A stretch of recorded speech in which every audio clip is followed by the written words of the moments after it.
All right, y'all, we're going to be looking at some etymology today. We are looking at Acts chapter 12, verse 4. Before we do that, I just want to give a little bit of context. Today, we are going to look at why the word Easter appears in the King James Version of the Bible in Acts chapter 12, verse 4, why it doesn't appear in modern translations, and how to understand the difference between biblical truth and cultural traditions.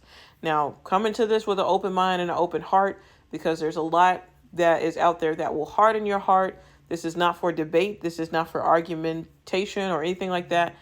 This is strictly for teaching. I'm not trying to share my own perspective or anything like that, just the truth. So this matters because people often confuse the biblical event with the cultural, secular holiday with the rabbits and the eggs and the candy. So we just want to make clear that those are not the same thing, and we want to clear some things up. What's happening in Acts chapter 12 before we even do that?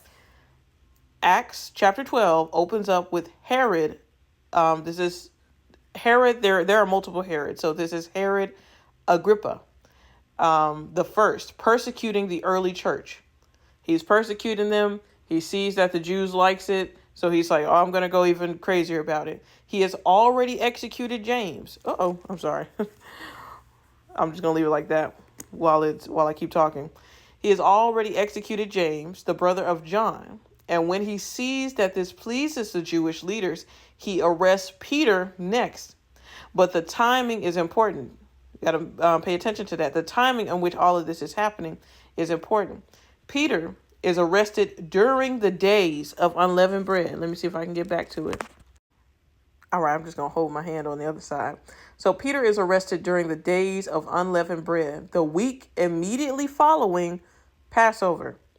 Jewish law did not allow public trials or executions during these sacred feasts.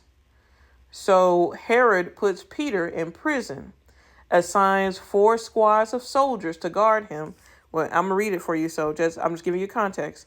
He assigns the 4 squads of soldiers to guard him and plans to bring him out after the Passover to execute him publicly in front of everybody. While Peter is chained between soldiers, the church gathers and prays. They're praying. Remember, one man, and they have 4 squads of soldiers surrounding him, and he's waiting to be executed. The church, they began praying for him. That night, as everybody is praying, an angel of the Lord enters the prison, breaks the chains, opens the gates, and leads Peter out.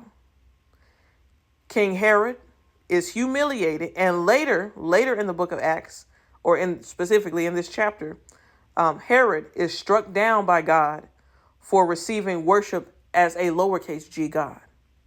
So, Acts chapter 12, verse 4 is describing Herod delaying Peter's execution until the Passover festival was over. I just want to give you some context before I even read this to you. So, let's read it. Persecution by Herod. Now about that time, Herod the king stretched forth his hand to vex certain of the church. And he killed James, the brother of John, with the sword. And because he saw it pleased the Jews to kill James, he proceeded further to take Peter also. Then were the days of unleavened bread. Remember what we just learned. And when he had apprehended him, he put him in prison and delivered him to 4 quaternions of soldiers to keep him, intending after Easter. Let me circle that for you. After when? After Easter, to bring him forth to the people. Peter therefore was kept in prison, but prayer was made without ceasing of the church unto God for him. And when Herod would have brought him forth, the same night Peter was sleeping between 2 soldiers, bound with 2 chains, and the keepers before the door kept the prison. And behold, the angel of the Lord came upon him, and a light shined in the prison, and he smote Peter on the side, and raised him up, saying, Arise up quickly. And his chains fell off from his hands. And the angel said unto him, Gird thyself, and bind on thy sandals. And so he did. And he saith unto him, Cast thy garment about thee and follow me. And he went out and followed him, and wist not that it was true, which was done by the angel, but thought he saw a vision. When they were past the first and the second ward, they came upon the iron gate that leadeth unto the city, which opened to them of his own accord. And they went out and passed on through one street, and forthwith the angel departed from him. And when Peter was come to himself, he said, Now I know of surety that the Lord hath sent his angel, and hath delivered me out of the hand of Herod, and from all the expectation of the people of the Jews. And when he had considered the thing, he came to the house of Mary, the mother of John, whose surname was Mark, where many were gathered together praying. Now, I'm not going to continue through the whole chapter, but I just wanted to read, especially this verse 4 here, where we get the word Easter. I'm not going to continue, but please, I implore you to read this chapter for yourself. So let's break it down. Before I even go too deep into it, let me go ahead and answer you, what does the Greek say? Because remember, the Old Testament is written in Hebrew. The New Testament is written in Greek. That was the language of the time. In every Greek manuscript, the word in Acts chapter 12, verse 4 is Pascha, which always means Passover.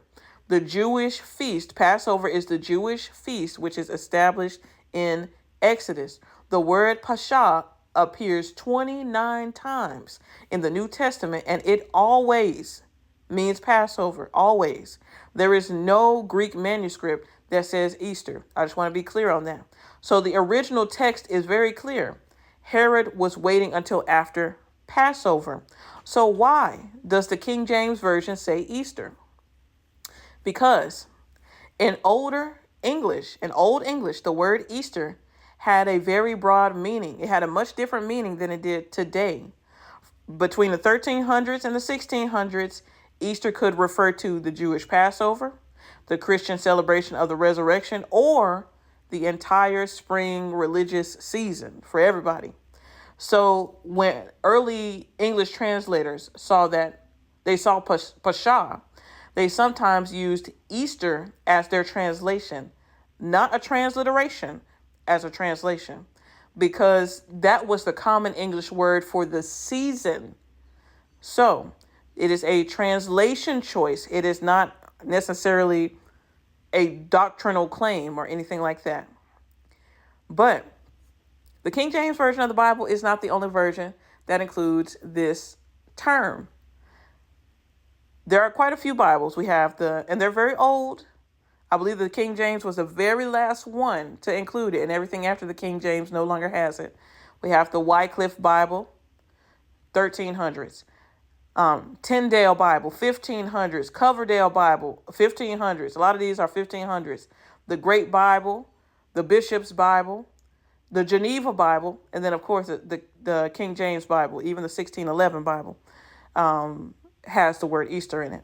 I know y'all might be hearing about 1611 Bible, King James a lot, but a lot of people probably aren't mentioning about the word Easter, despite all the discourse that's going on. So all of these translations use Easter because that was the normal English word for Pascha in their time. In their time, they understood Easter to mean Passover. They understood Easter to mean the resurrection of Christ, or the observance of the resurrection of Christ. So Resurrection Sunday. They knew that. What we understand Easter as today is different. Modern translations, and this is probably going to have to be two parts. Modern translations like the New King James, ESV, NIV, CSB, NLT, all it's a million of them.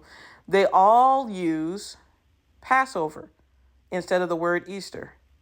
But why? Let's follow up on a part two.